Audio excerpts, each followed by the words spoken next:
and welcome to First Crack. Wow, what an extraordinary finish to the game at Marvel Stadium. We have witnessed the greatest comeback from three-quarter time in history and a final minute miracle from Nasiah Wanganeen-Milera. We are going to dissect it in full. My name is Jay Clark with these two gentlemen, David King and Leigh Montagna.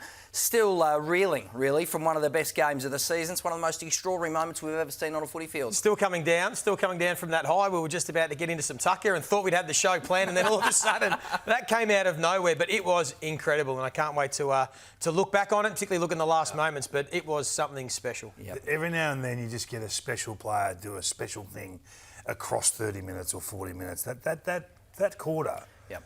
We'll be talking about that for a long time. Yep. It's the performance of the year to date. Yeah, he's got a blank cheque to write, but check. Ramifications for Melbourne, they will be significant. We'll get to those as well. But the ladder, let's have a look how that changes, heading ready into a massive final month. Can't wait for Thursday night. It's the Western Bulldogs versus GWS Giants. But how's it all looking there, Joey? We've known for a while it's 9 teams. Well, are we saying, King, it's the race to 60? If you get to 60 points, you're in. 60 points will get you in. 15 wins, you're in, you're safe. And I think there'll be a team or two on 56, and it'll come down to percentage. So it's just a matter of which team will end up on 56 points. You don't think you can get to 60 and be out? I think if you're 60, you're safe. Yep, I do. It's a high bar, though, isn't it? Yeah, 15 wins normally gets you top 4. Yeah, I think that'll get you in, because that would mean that the Western Bulldogs have won all 4 of their final games, because they're on 44 points, and then that would mean someone has probably slipped up on the run home to finish out with the 14 wins and miss out. So you got to have a look at where your team's run is. We know Geelong have got a really good run.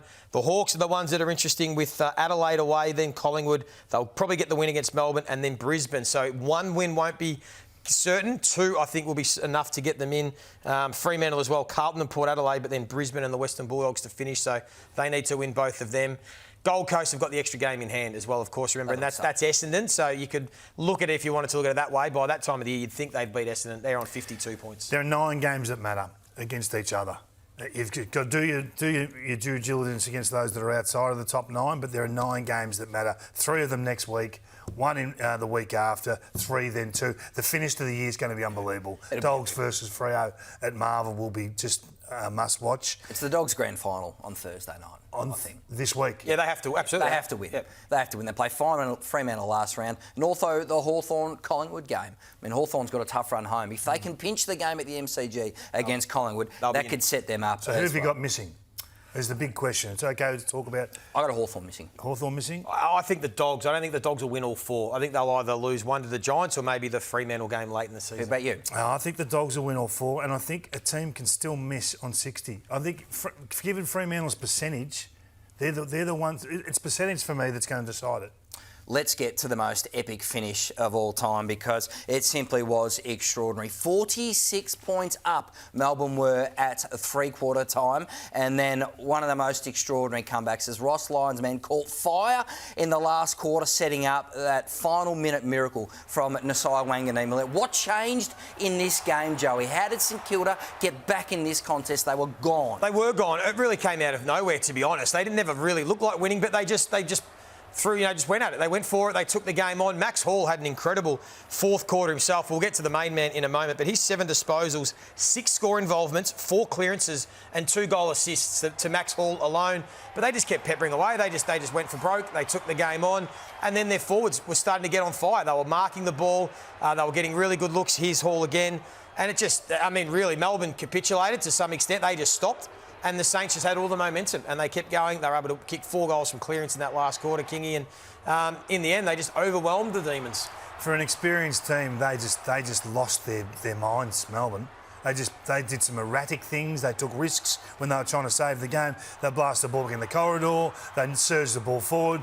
Oliver missed a relatively easy snap. He had a player over the top. They just completely took their head off and put the pumpkin on. And it was just amazing to see. Momentum in footy is the most dangerous thing in the world. And this guy, well, he just gives you hope. He didn't just kick the goals, Joey. It's 3 metres either side. He flushed them. I mean, and I did my crack a few weeks ago, Jay, saying his signature was as important as Tony Lockett when he left St Kilda all those years ago, and I think that it might even be unders. I think he might be the biggest signatures. But what he is doing it's phenomenal. And if St Kilda, who are still so nervous, all the supporter base about losing him, it would be heartbreaking for the year that he's had and what he's produced the last 6 or 8 weeks. In the last 10 years, how many times do you reckon they've kicked 9 goals in a quarter? In 10 years of footy? Once. Twice. So it rarely happens. Yeah. And to keep Melbourne to 4 points, it's just amazing. But all the talk is about the last play and what happened and what unfolded. So it was a 6-6-6 infringement against Melbourne, their second. They didn't have 4 players inside the centre square. So what happened is, once they knew that, all the players wanted to rush back. But here's St Kilda setting up. So right now, this is a heads-up play. Rowan Marshall and Wanganeen-Milera discuss the play.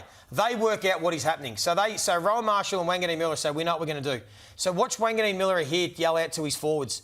He says to them, hey, get out to the right, go out that way, because he knew that he was going to break out to the left. So then you see Caminiti. You just caught Caminiti on the edge of the screen there as a wingman. He says, you get out of the way. You get out of my space. Forwards, you pull to the right. As soon as we get this ball, I am breaking on an angle, because it was smart to not think straight. Look at him go. And Rowan Marshall on the same page straight away. The kick was perfect. The courage, the set play. That is a brilliant heads-up play by those 2 players in that situation when the scores were level, to be able to think their way through, get organised exactly what they wanted, and then for him to go back and flush it. It was one of the great finishes of all time, to be honest. He's 22 years of age in his 4th season. They are ice-cool nerves. It's the most composure we've seen from a young player in a long time. When the confusion and craziness of everyone, Melbourne didn't know what to do, he is a complete takeover from this man. And an extraordinary solo act, really. How did his coach feel about that moment? He was giggling in the coach's box. Let's take a listen to Ross Lyon. Yeah, it might have been close to a minute. Were we able to get any messaging out from the box to the players on the field? No, you're not allowed to send anyone on. Yeah, so there been wasn't... new to from 2 minutes in, not allowed to send a message. How many messages we get a quarter? 4 outside of goals. So that's why senior on-field leadership's never been more paramount. And then your education, and some of the media types don't like to hear it, but when you're a young group, you're trying to build out basics, let alone game scenarios. So, again, Naz was instrumental, him and Rowe. They said, get the forwards to one side, I'm going to dart there, and that's what they did. Act of genius, really, from a young footballer. What about the Melbourne side of this coin, Kingy? Because you mentioned a complete capitulation. Yeah, he just said it then. Ross just said it then. Leadership's never been more important. Your hands are tied as a coach. They're in full control. Name me the leaders at Melbourne. They're all there. We got Petrarca. It's a senior group. Gorn. You got Salem behind the footy, McDonald behind the footy. They're everywhere there. So they should have understood this situation. They should have understood the 6-6-6. So instead of getting confused here, and they're going to hand over the ball, why is Max back in the middle? I just spoke with Ray Chamberlain. He said there's no rule that says Max has to go back in and reset. He should be the loose man. If he's back inside fit, what the hell's Viney doing in the middle of the wing? When his opponent has gone to the left edge to charge forward. So as the 4th midfielder comes in, no one's communicated. Those 3 guys there, no one knows who's got who.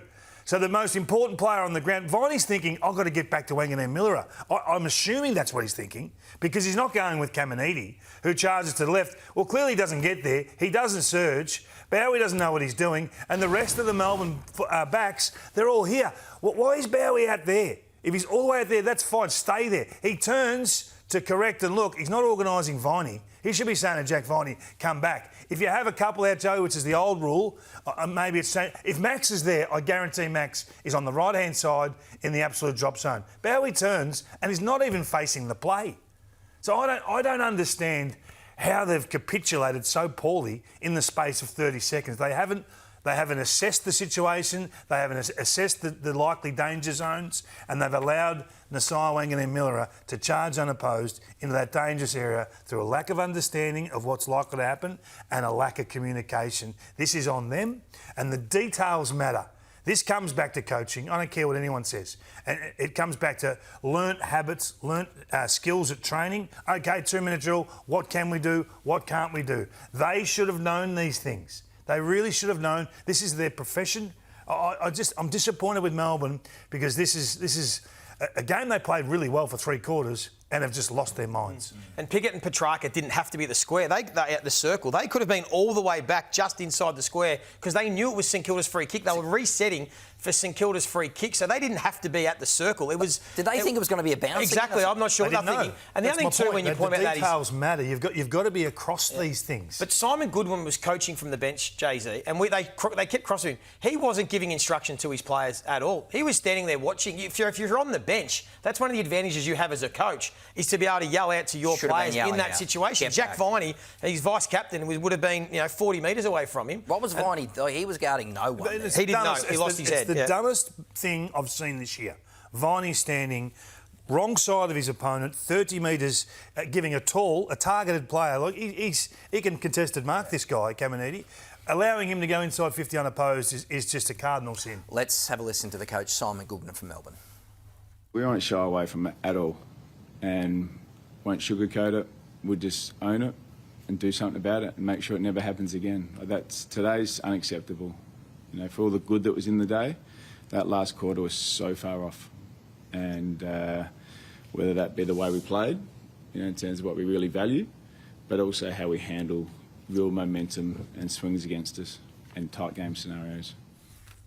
So you just wonder, I know the last game moment cost him the game, but what of the whole last quarter, that capitulation, that'll be something. I mean, this will haunt, it's a huge wound for Goody. They've lost to Carlton, they just lost to St Kilda, they gave away the ungivable lead, and then they've got West Coast next week. Now, is it 3 strikes, you're out, honestly. They can't afford to lose those 3 games for Simon Goodwin. This is something that'll haunt him for the rest of his coaching. So does that undo the 3 quarters of good footy that they were playing? Their ball movement, they looked slick, they were playing well. Well, do you think so? Yeah, it does, yes. Answer my question. I think it does. I think it undoes all the good work they did for 3 quarters where they looked really good. They were dominating. An unforgivable meltdown, really, from Melbourne. Your job as coach is to upskill your players, to have them a full book on what's required at certain moments of the game. I dare say if this happened at Collingwood, you would get a drastically different looking last centre bounce with all the pieces in the right places. So if you're going coach for coach, it doesn't read well for Simon Goodwin. No. And his assistant coaches as well. They're all in this together. They weren't across the details, and the details matter. It'll be a haunting loss. They need to beat the Eagles next week for sure. Right, Kingy, already off the long run. What's your first crack? Oh, I'm in love with the Adelaide Crows. This could be the first premiership by stealth. I've heard no one talk about the Crows for 4 years. And why would you? Because they really haven't been in this position. But in all likelihood, Joe, we've all done the predictor. You've done the predictor. We've probably got the Crows finishing top 2. Yep. So it's the first time we've been able to say, wow, hang on. Does this mean home final type opportunity? And when you talk about them and you go through their losses this year, so they've only lost the 5 games, so they sit 14 and 5. They're the losses. They led all day against the Hawks and lost that in the last goal of the day. Collingwood, they were in front late third term. Fremantle had them pretty much at arm's length all day. In front last quarter against Geelong and led 5 minutes to go third quarter against the Gold Coast. I'm just looking at it thinking, gee, it's a better year than we give it credit for. I look at their record at home. They've won 10 of 11 at home. The only one they lost was Gather Round. We did that game. It was a cracking game. And it's a long while ago now, round 5. And they're a better team. And they're a better team. So 10 of 11 at home already. We talk about their lineup and what they've been doing. You've talked about their mids and their backs and their forwards, how they're all gelling at the right time and they've got a point of difference with their tools. They've also got this forward 50 game that I think is really important now, the forward 50 stoppages. And I keep saying it, prelim finals come down to forward 50 stoppages. Now, we talk all the time about Isaac Rankin being the difference, but there's a whole host of forwards now that are getting involved. I see Neil Bullen, Keys, Thilthorpe. It can be anyone. It really can. So if you look at their audit sheet, their balance sheet, they're the number 1 defensive team since round 14. We've talked a lot about that, and they don't allow the opposition to score on turnover. Only Sydney's forward 50 is functioning better than theirs, and their ability to outnumber and swarm gives them the post-clearance game combined with their contested marking. That's the envy of the competition. So there are a lot of reasons why we should just be all in on Adelaide. Everyone's reserved, I get it, because we haven't seen it for the last few years. They've jumped from 15th to to contender. And very rarely, as you say, do you win a flag doing that. But why not? Or does the finals experience, the lack of finals, does that worry them? Is that a real thing? Yeah. Or is there just so many green ticks across the board that they're playing so well that it's not a factor? I don't think it'll affect them at Adelaide. Like, why would that affect them at home? Yeah. They'll have that cauldron going over there. They'll get the rails run at home. Rails run at home, and you know, okay, might get them on the last day in September, but gee, the hardest thing's getting there. So I'm looking at them thinking this is the first time that I think a premiership could be won by stealth. I didn't have it on the radar for most of the year, and full credit to Matthew Nixon. Obviously, he's on 360 tomorrow night. Can they His go coach, away, Joe? yeah, they can, absolutely. As I said, my only reservation, because their profile, and we've spoken a lot about it, they're set up defensively and offensively, great shape. It was only for a team, very rarely is out of finals for 8 years and then comes in first time, wins it. That's my only reservation. But as you said, there's no reason why they can't break that, why they can't do it. It's whether they can absorb the finals pressure and intensity. But from what we've seen, and we've spoken about the tackle breakers, and they're tough, they're physical, they defend first, all the attributes you need for finals team, they stack up. And the three key forwards, and we talked about it last night, even in the wet, it worked well yesterday. Riley Thilthorpe was incredible. Righto, Joe, what's your first crack? Well, on the flip side, I'm looking at the Kangaroos, and I know we sound like a broken record, but there are big issues there at North Melbourne because for whatever reason, they are not improving as a team. This is now under Clarkson 3 years in a row where over a body of work, over a season, they haven't improved. I mean, we've seen patches of a little period of weeks, or we've seen games, of course, where they look really good, but we've seen that with every team. But when you take in what we've seen now of 19 weeks of footy, they haven't gotten any better from last year or the year before. And I think it's time, Jay, to have some serious questions amongst themselves, the coaches and the hierarchy at the football club about what is best for this team. Are we getting the best out of the group? Is Clarko the man? Is Clarko? Well, he's got to be in the conversations, I think. He needs to be part of it as much as they need to be speaking to him and say, right, is your messaging getting through? Is your system working, and is it the right system? Because I was at the game last night, and we'll get to it in a moment, but it is completely broken at the moment. And what I found most fascinating was listening to Alistair Clarkson's explanation of what went wrong last night against Geelong. We'll take a listen. Well, we knew going into the game that clearances and contests were going to be critical for us. Obviously, it was going to be really hard without Big X, our ruckman, but we still backed ourselves in that if we could be okay in contests and clearance, we'd be in the game, knowing full well that they've got one of the most formidable and dangerous forward lines in the competition. All week we're looking up the matchups and trying to work out who'd suit who down there, but our best methodology really was to try to limit the supply by winning contests and winning clearances. And once they beat us in that area of the game, their polish and how clean they were with the ball really hurt us.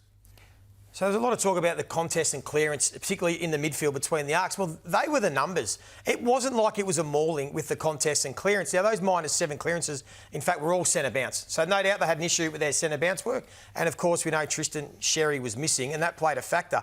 But being at that game live, you couldn't say their issue was the contest and clearance. It was a part of the problem. But there were much bigger issues with their defensive system, Jay. And for me, it is all over the shop. And I want to talk through some of the bits of clip about what is happening.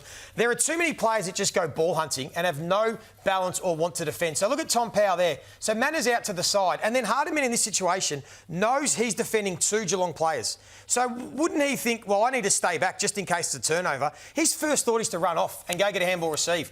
Tom Powell goes kick chasing, and that is why the balance is the way it is.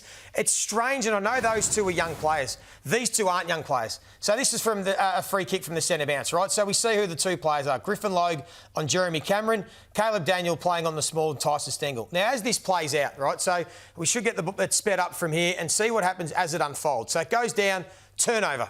Natural part of the game, it gets switched. I want to show you what their defensive system behind the ball looks like now. So all of a sudden, if we pause it there, we have 4 North Melbourne players all sort of holding hands. Caleb Daniel doing what he's done all year, just guarding grass. Logue up there near Brad Close. And where are the two blokes, Jeremy Cameron and Tyson Stengel? They're just off the back. It's only one kick into the middle of a zone and it's out the back. And this happened all night. So when this kick goes to Dangerfield, as is so often the case, nobody's guarding him.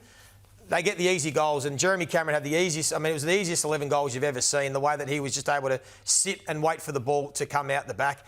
So this was constant. So I'm looking at it going, what is their plan when they're trying to defend? There's no layers. to their defensive system. There's no organisation. So here's another great example. So they get inside 50 opportunity, kick there to a contest. Right now, you should be setting up behind the ball. So Colby McKerch is the halfback flanker. Again, if you're going to continue to play guys that don't want to defend at halfback, you're going to get this. So Colby McKerch, instead of referencing his opponent, now this is just a normal system of team defence. The guy that's onside ball, he can always press. But Griffin Logue should be rolling around and coming behind. He charges across the field when Hardiman's the one that should be pressing. So all of a sudden you've got two guys that are in no man's land and you go, how does this happen? So Griffin Logue's played a lot of footy. How does he not know that the system is to slide around and allow Hardiman to be the one to try and slow the play up the field? I don't know what he's doing. And this is the last one, the most damning. So here, another entry for North Melbourne. They've got 8 players behind the ball. Geelong have got 4 ahead of the ball. So 8v4, you think they should have it covered. In 10 seconds, a turnover. Have a look at Geelong there, forward of the ball. They've got 3 players out. There were 8 North Melbourne guys there. So I don't know what they are trying to do defensively. And it's been like this, Kingy, for the majority, not just this year, but for the last 3 years. Because you take a look at the points against. I know they had a patch there where they were better for the middle part of the year, but overall, I can't see it improving. So they've got to ask themselves, is it the right system? And if it's not, is the message getting through to the playing group? What do they value as a club? Because if you're going to start your back line with McKercher, Caleb Daniel and Zane Dersma, are you really valuing defence? Charlie Common is by far their best defender. By far. Best intercept mark, and they play him forward. That was mystifying. I couldn't understand that. You put your best defender in the back line and work around it from there. Give yourself a chance defensively. I just wonder whether they're coaching it the right way, because if they are trying to, that's the system they want to play, then clearly the players either aren't capable of doing it or don't adhere to it. And that's on the coaching to make some changes. The soft cap's going up by 750 grand. I think they have the busiest off-season of all time, North Melbourne. It's on the club to support Alistair Clarkson, to get in some acumen, to make some sort of sense and integrate some system or something that can give them something. You can't save it from beneath. If Alistair doesn't have that, you can't save it from beneath. Well, whatever he is saying is not being implemented. Yeah. That is the easiest a team has been to play against that I can remember. Should have been 150 points. And Geelong stuffed up so many opportunities to put more scores on the board. And in the last quarter, they basically had 3 players on the bench anyway, so the Cats. They scored from 47% of intercepts, the Cats, which is the best return seen for 12 years. They scored from 38% of all chains, which is 1 in every 2.5. The AFL average about 1 every 6. So that's the third best we've seen in 9 years. And the ball movement, D half to inside 50, they went at 62%. It's the second worst defensive game we've seen in 14 years. It was a training drill. And so if the system's too complicated, then you've got to strip it back. But this has been 3 years now of the system that Alistair Clarkson wants to implement with his team, and it's not getting better. So clearly there's a breakdown somewhere, and they've got some serious soul-searching to do. I know where the breakdown is. The breakdown's the small man, Caleb Daniel, that they got at half-back. It's spun them into a complete bust. I don't want to see him kick out anymore. I really don't. I've seen him kick out 110 times, and most of the time he goes to himself. He's the highest cost kick-out player in the competition right now. He's a turnover machine.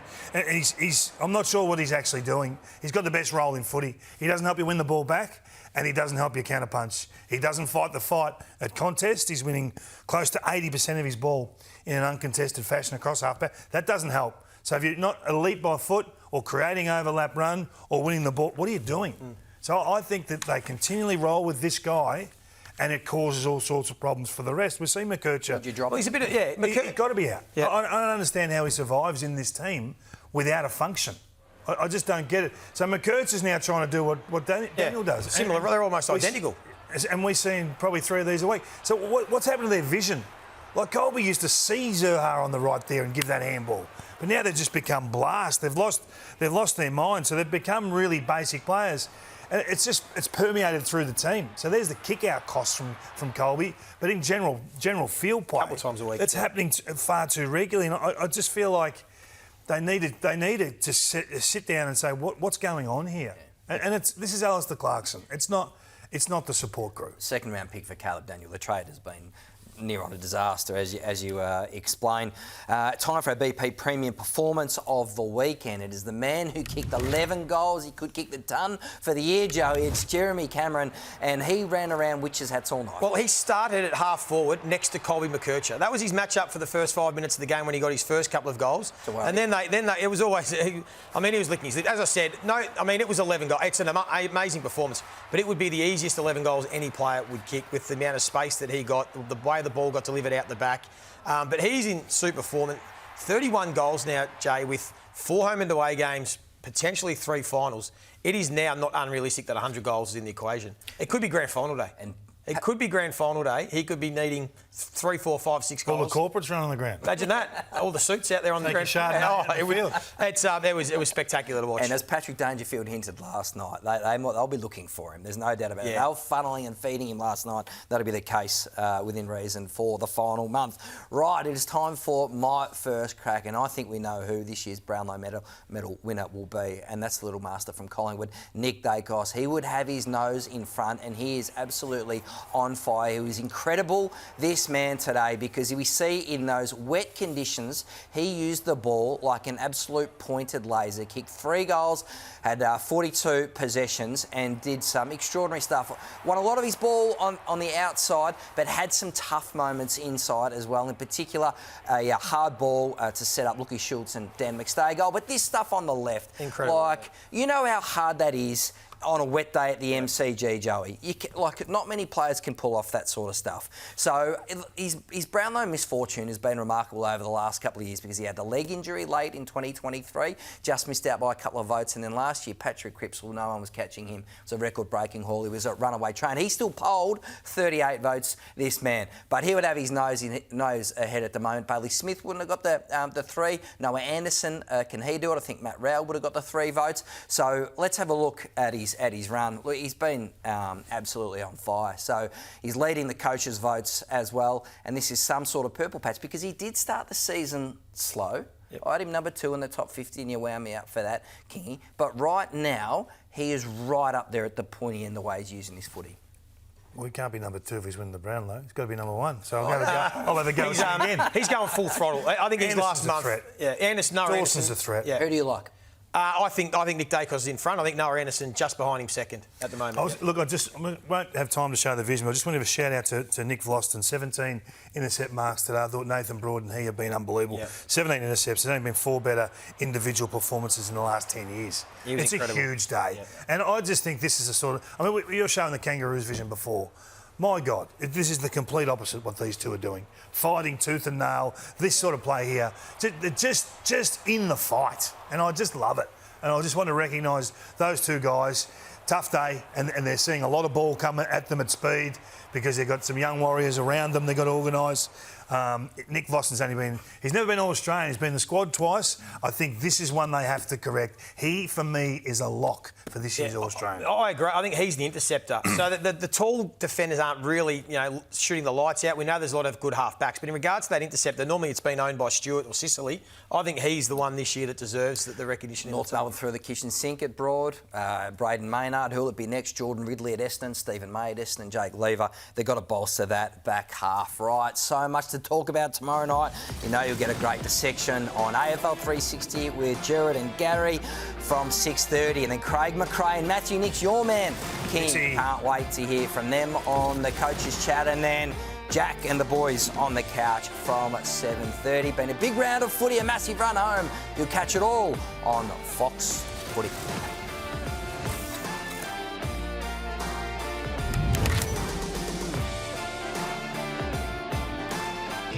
He just needs to finish. And it comes back late. Oh, he does! And he's off and going. He goes to Tony Green first. Tom Papley's got a little bit to say in the first half, just there. A little bit of feeling in this one. Yeah, he's looking overweight. Let's see how he goes second half. And tumbles inside 50. Stringer. Oh, he couldn't. He couldn't. Oh, this is just ridiculous. The new Kings of Sydney, the Giants, will be celebrating this performance that no one saw coming. A weighty yard, a classy finisher, and a big blow landed against the crosstown rod. Dawson, they've got all the answers and all the stars. Every showdown has a moment. The final siren with the margin 98 is the moment of showdown 58.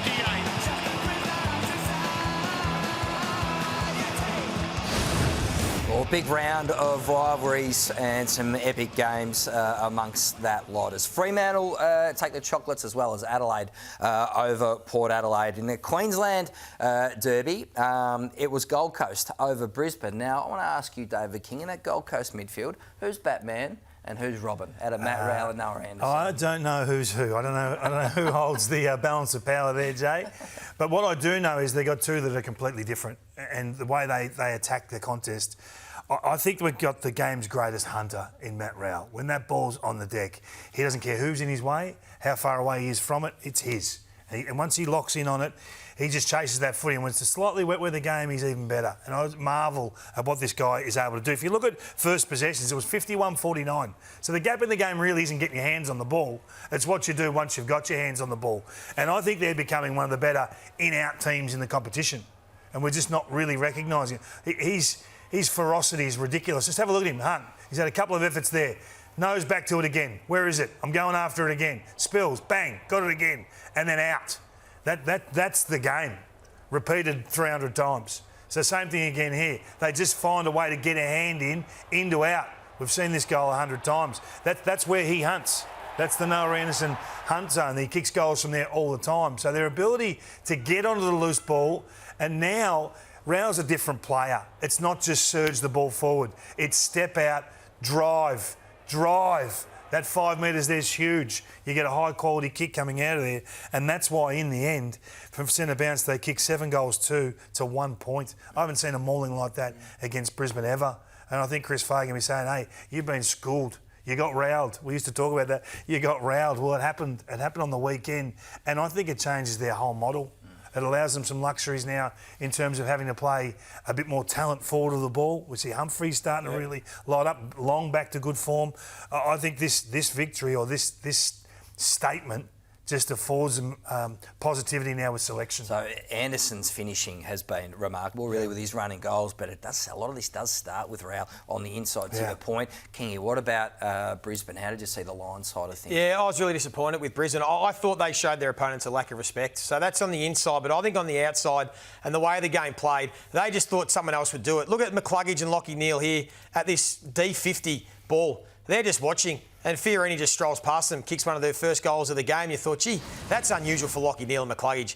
Then you got Ashcroft here, started on Noah Anderson, who was brilliant. Kingy just spoke about him. So they're at that stoppage together. Ashcroft goes one way. Now watch they track this footy, and this is what Noah Anderson does. He just continues to track the ball, and where it goes, Ashcroft has got no regard. He's thinking about the corridor. How can I get the next possession? There's his man. That leads to the free kick for Ben King, who gets the next goal.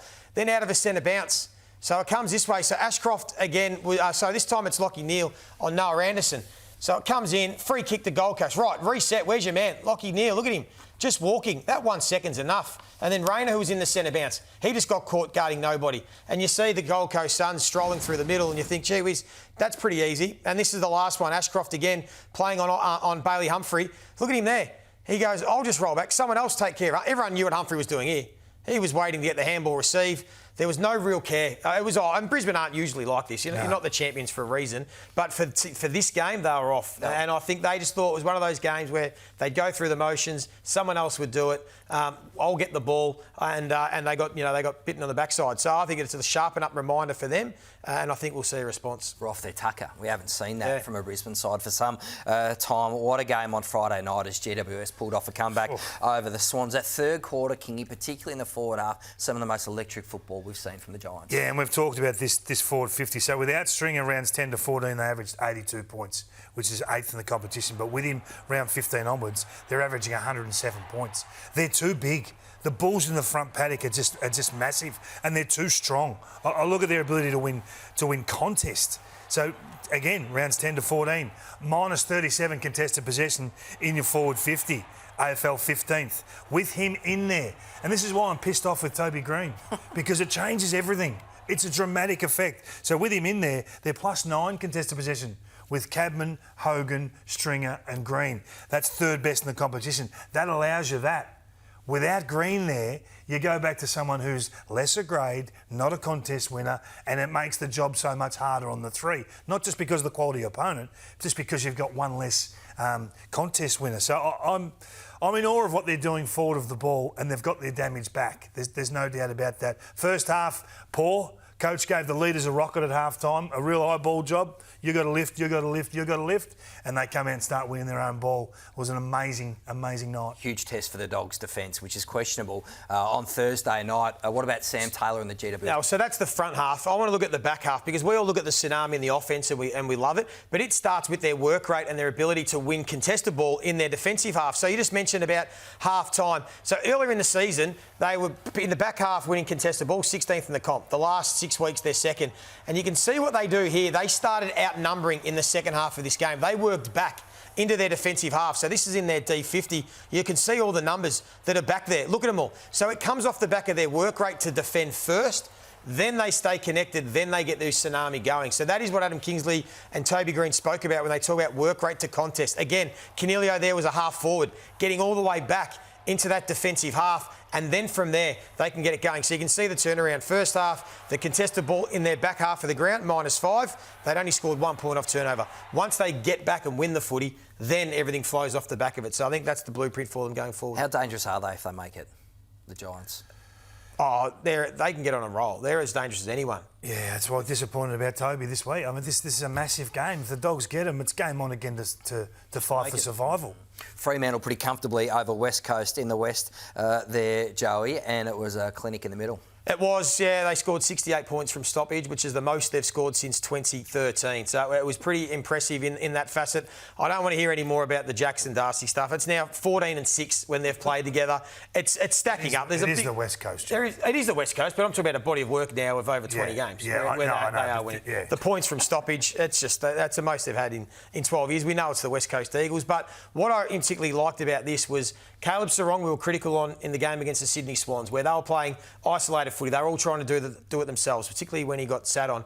But in this game, he was being more selfless. He said it's about the we, not me, and he was blocking for his teammates. He was letting the others reap the reward. So there he is with Brody Hoff. Just a little screen, which allows Brayshaw to come out the front and they get a great clearance and they get really good looks. So this is the evolution of a leader and a play. Here he's running a decoy. That hit's not going to him, but he runs that pattern to draw two of them, which allows Brayshaw and Young to be able to get involved and get a really good centre clearance. And then a forward 50 stoppage. Just enough to block for Tim Kelly, who then panics and grabs the jumper, a tug of the jumper, and Hayden Young gets the goal. So, we were critical a few weeks ago, so I think he deserves credit for the adjustment. He didn't get all the accolades with his game, but he helped his team put on a big score.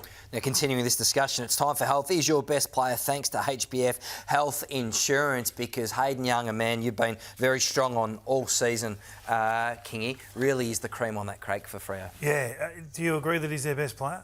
Yep. Yeah, I think it's becoming consensus now, isn't it? And I just think the strength and conditioning departments have got a lot of pressure on them at the moment. And we talked about the returning, 4 or 5 that are going to have a major say in the back half of the year. But he's their number one priority. I mean, how they get this guy to September, does he have to play all games? I just wonder whether he might need a rest after just getting back rolling, the impact of playing. So in the 35 minutes he played last week against Collingwood, he was number 2 rated player on the ground. And you can see on the weekend, 74 minutes of footy, and number 2 rated player on the ground, obviously won the medal. His importance can't be understated. He's a point of difference. He can play anywhere. That's why we like. I mean, we saw what Nasiah did today. I could see him doing that. I could see him go to full forward and having that sort of impact on a game late. So how they handle him is critical, given the hamstring issues of the start of the season. Most important hamstring in the game. He's had 3 hamstring injuries already, including the surgery. So it's a great point you make. Right, going back to Thursday night, Hawthorn's win over Carlton. The source of intrigue, the forward set up, Joey, and Cal Shadir has caught your eye on. Yeah, we posed a question on First Crack Preview with the 4 tools. What does it look like? I think now, for me, I've seen 2 games and I've seen enough to say this is the big 3 that will take them to September. Cal Shadir, Mitch Lewis and Jack Gunston. Unfortunately for Marbiol Chol, I know he's kicked a lot of goals. I just can't see how he plays week 1 of the finals with what these guys did as a duo. And we won't show the vision now, we can show it during the week, but the way they work together I was really impressed with. They've only played 2 games together as a group because of the way that it's panned out with injury. But I just love their synergy and their chemistry, their athleticism. They got Mitch Lewis to get Jacob Wiedering high, so they thought, right, let's get Wiedering out of his comfort zone. So Mitch Lewis played a bit of a sacrificial role to get high, allowed Gunston to play deeper. So I just really like the look of it. And Cal Shadir, I mean, he's going to be some sort of special talent. I was going to show one clip because everyone loved the Cal Shadir mark. And he took that hanger on Sam Doherty. And everyone goes, how did he get a run and jump? Well, these are the little things. And these are the little things that matter in September. So watch Mitch Lewis right in the corner of your screen. Watch what he does. He basically hugs the two boys and says, there you go, Calsh. I know you can run and jump. I'll give you a free run at it. And they're the little things that matter, that show that you're thinking about the team, little heads-up plays. That's why they're a smart football team. They've got a lot of heads-up players there and worth showing. What about the Blues, King? Well, the discussion's going to be about the coach in the back half of the year. There's no doubt about that. And it's one thing to teach them and it's one thing for them to learn it. And I just wonder whether they actually understand the speeds of the games that are required. We've touched on most of these things at different stages across the year. This is a ball coming out of your D50. You got a heavy outnumber behind the ball. Hawthorn own everything.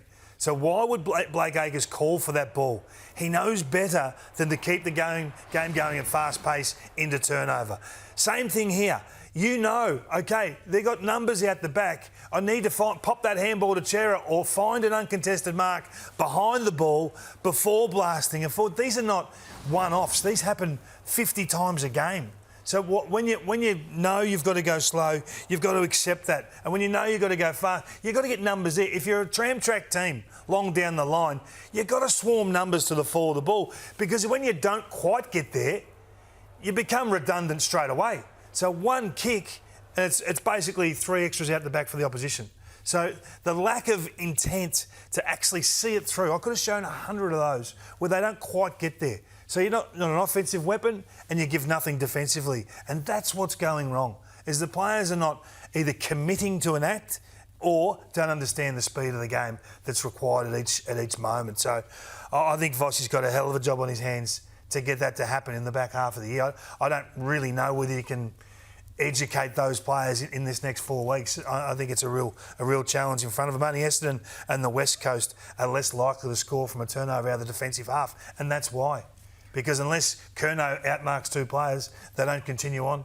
And with not much to play for, really, for the players, and the players begin to check out how committed are they to the changes that Vossi's clearly trying to implement with their style. Righto, Friday night, geez, this was a one-sided game. The Western Bulldogs did it so easily over the Bombers, and it was total control from the outset, King. Yeah, and we showed the Giants vision. These guys are the pinnacles of the inside-outside game.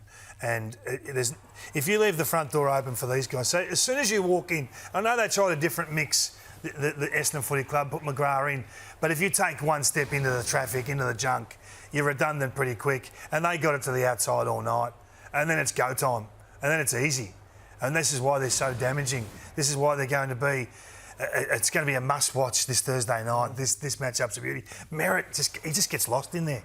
I just don't know whether you can continue with him as a midfielder. Same thing again here. Are you going in? Are you holding? As soon as you take a false step, you're gone.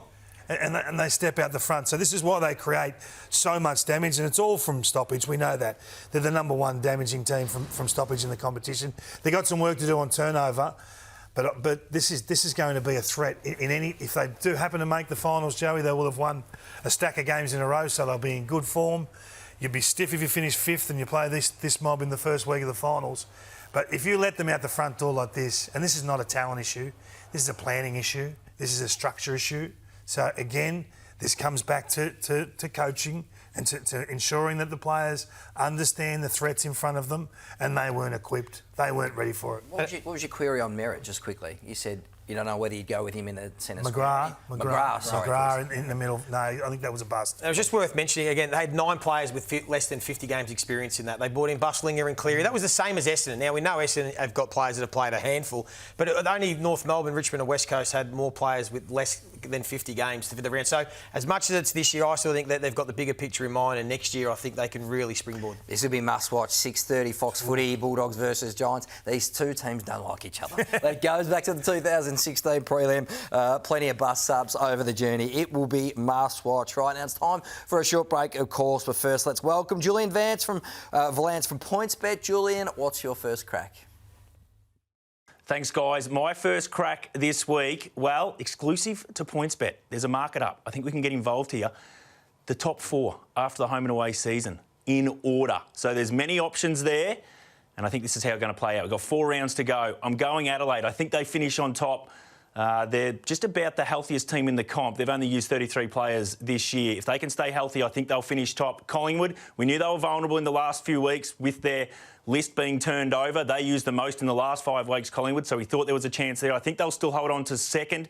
The Cats in for third. And after their outstanding win on the weekend, I think the Suns will end up finishing fourth. So make sure you head to the PointsBet app. Check that out. You can have your own selection. There's many options there, but I'm going Adelaide top, Collingwood, Geelong and the Gold Coast Suns to finish top 4 after the home and away season. Chances are you're about to lose. For free and confidential support, call the number on the screen or visit the website.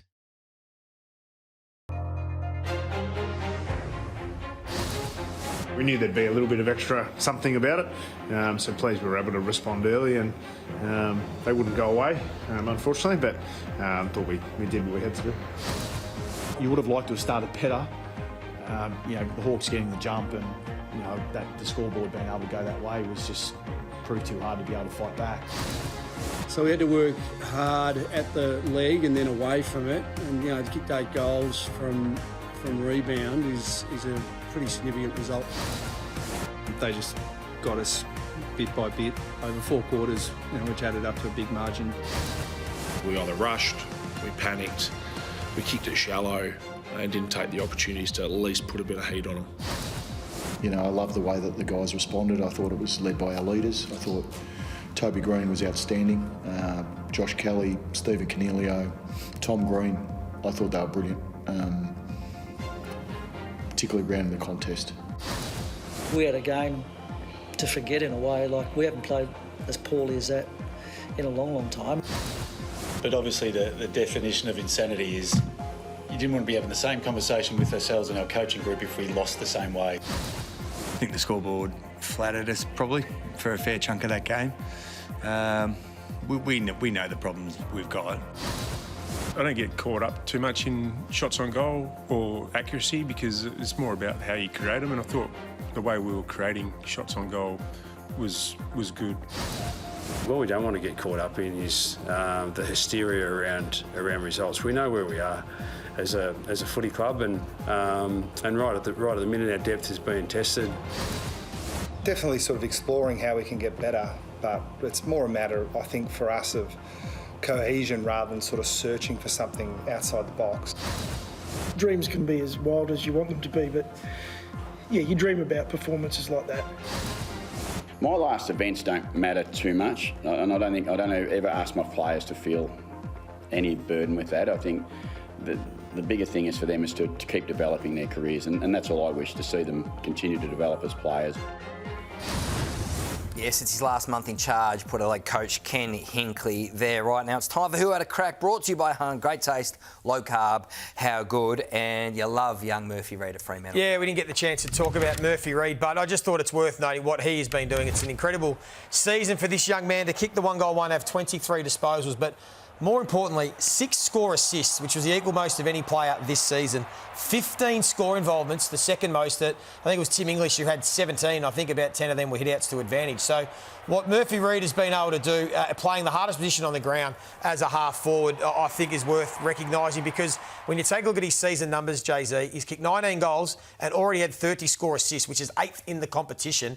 There's been only one player in their debut season that's had 20 goals and 30 score assists, and that was Cyril Rioli back in 2008 when he burst onto the scene. So he's going to be in that company. That's the year that he is having playing a half-forward role at the Dockers. Who wins the Rising Star? I've still got him just in front of Dan. I think Dan Curtin's had an amazing 7 weeks. His first 11 weeks for me wasn't quite up to what Murphy Reid was doing. What do you think, King? He's manning a good case, but I think it's over. Yeah, you think it is. Dan Curtin, you did say that, right? We've got more coming up. We're going to have a look at the premiership seedings, who these boys think is going to win the flag. It is a tight race. More coming up on First Crack.